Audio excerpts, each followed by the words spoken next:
Right now, Democratic Senator Tammy Baldwin is pushing a new bill to increase the tax deduction for new business startup costs. The bill, if passed, would increase the deduction on startups from $5,000 to $50,000. It adds more kinds of expenses that could be deducted, and it allows businesses to spend more on startup costs while still being eligible for the full deduction. Baldwin and her opponent, Republican Hovde, agree the government should do more to bolster startups.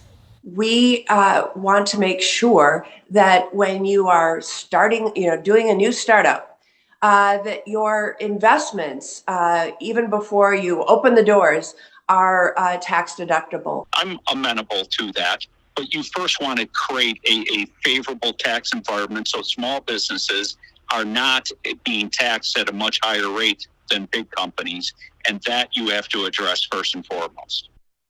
JT Siskowski is digging deeper into what kind of help Wisconsin startups really need.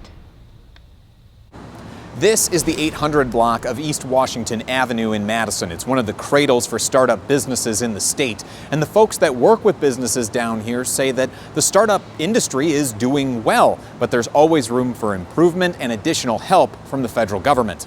Many Wisconsin startups make their home here at the offices of Starting Block. Scott Resnick has run 2 startups in Madison. Some of the areas that we are seriously looking at is access to capital and also ensuring that the regulatory environment works for small businesses. Senator Tammy Baldwin says she backs expanding capital access for startups. Eric Hovde says that is not the place for the federal government. But he says cutting regulations would be a priority for him if elected. Joe Kierges is the co-founder of Generator, a Wisconsin-based venture capital firm. I believe that we're seeing more aggressive efforts by the federal government to support entrepreneurs and small businesses than we may see from our peers in other countries. Analysis by the Center for American Progress found the nation is in the midst of a startup boom. In Wisconsin, between 2021 and 2023, the number of business applications for companies likely to hire employees increased 36% over the 2-year period before the COVID-19 pandemic. And the growth has shown no signs of slowing in 2024. And there's good reason that Wisconsin Senate candidates are advancing these economic proposals this cycle.